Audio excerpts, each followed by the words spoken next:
A Cup of Christmas Tea by Tom Haig.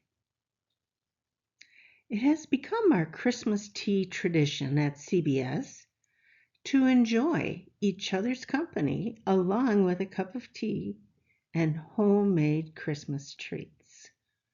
We listen to our music ministry perform Christmas carols and we sing along with them.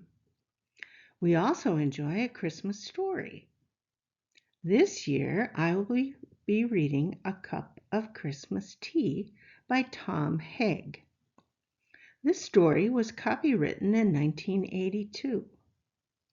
Think back and reflect on your Christmas, 1982. In 1982, I was married to my loving husband, Mark. We had a daughter, Catherine, who was 3 years old, a son, Joseph, who was 1 year old, and I was pregnant with our third child, Jack, who would be born in March of 1983. We lived in a post-war bungalow in St. Paul, Minnesota, with an apple tree in the backyard. Such a wonderful life. We were truly blessed.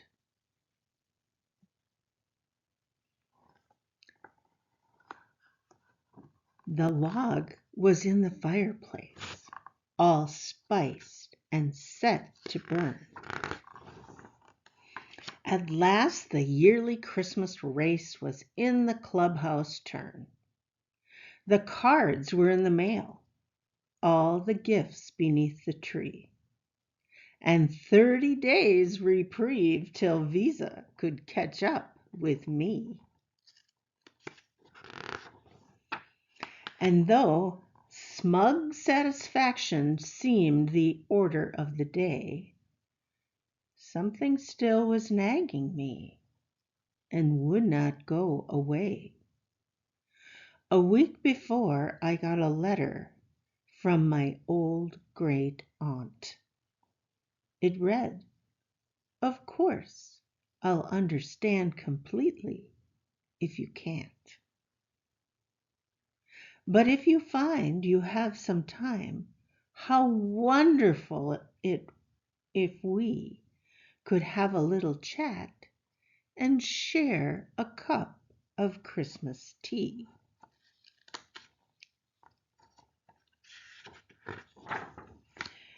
She'd had a mild stroke that year, which crippled her left side. Though housebound now, my folks had said it hadn't hurt her pride. They said she'd love to see you. What a nice thing it would be for you to go and maybe have a cup of Christmas tea.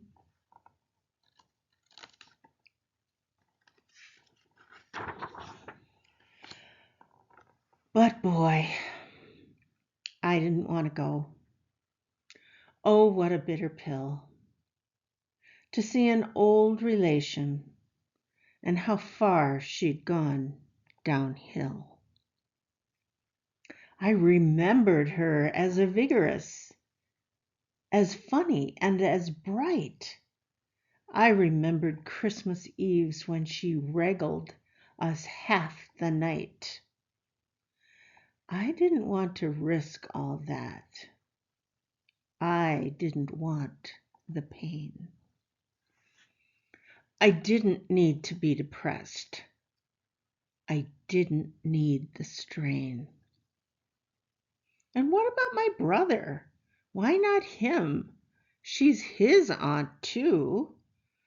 I thought I had it satisfied.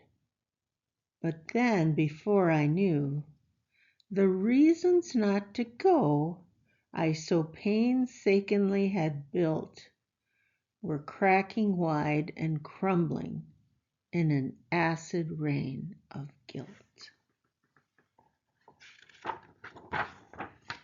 I put on my boots and gloves and cap, shame stinging every pore, and armed with squeegee, sand and map, I went out my front door. I drove in from the suburbs to the older part of town. The pastels of the newer homes gave way to gray and brown. I had that disembodied feeling as the car pulled up and stopped beside the wooden house that held the Christmas cup. How I got up to her door, I really couldn't tell. I watched my hand rise up and press the button of the bell. I waited, aided by my nervous rocking to and fro. And just as I was thinking I should turn around and go, I heard the rattle of the china in the hutch against the wall, the triple beat of 2 feet, and a crutch came down the hall. The clicking of the door latch and the sliding of the bolt, and a little swollen struggle popped it open with a jolt. She stood there, pale and tiny, looking fragile as an egg. I forced myself from staring at the brace that held her leg. And though her thick bifocals seemed to crack and spread her eyes, their milky and refracted depths lit up with young surprise. Come in, she laughed the words. She took me by the hand, and all my fears dissolved away, as if by her command. We went inside, and then, before I knew how to react, before my eyes and ears and nose was Christmas past, alive, intact.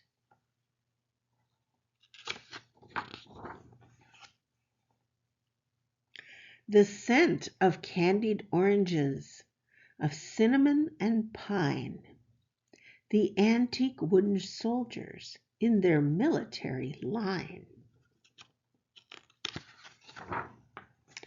the porcelain nativity I'd always loved so much, the Dresden and the crystal I'd been told I mustn't touch.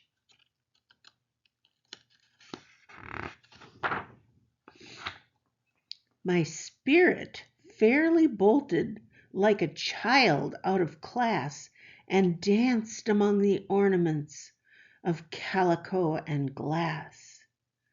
Like magic, I was 6 again, deep in a Christmas spell, steeped in the million memories the boy inside knew well.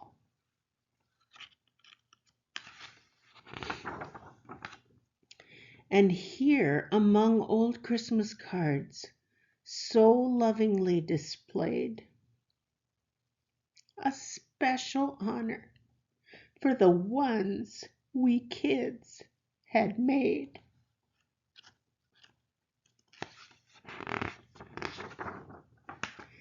And there beside her rocking chair, the center of it all, my great aunt stood and said, how nice it was I'd come to call. I sat and rolled on about the weather and the flu. She listened very patiently, then smiled and said, what's new?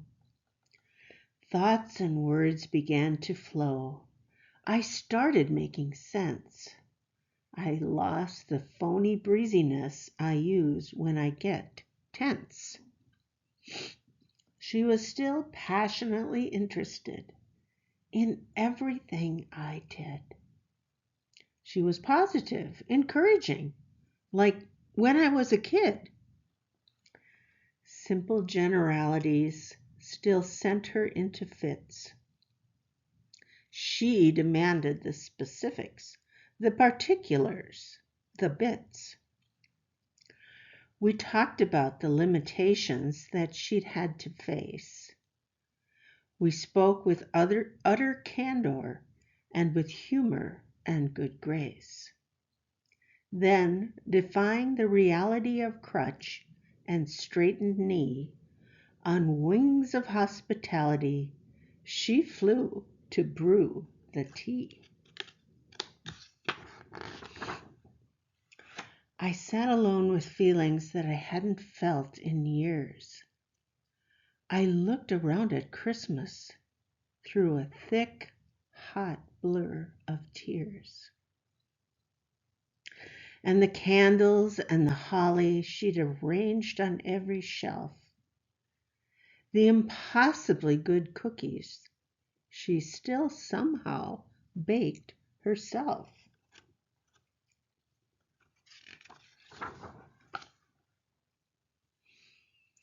But these rich, tactile memories became quite pale and thin when measured by the Christmas my great aunt kept within. Her body halved and nearly spent, but my great aunt was whole. I saw a Christmas miracle, the triumph of a soul.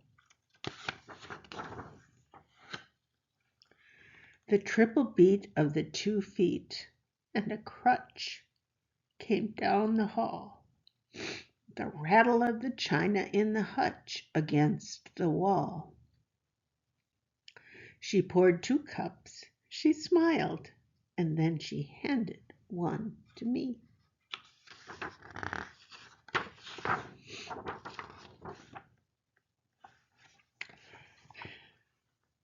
That story always brings tears to my eyes. May your Christmas be filled with the peace and the love and the wonderful Christmas spirit that surrounded the 2 of them as they shared a cup of Christmas tea. Merry Christmas, everyone.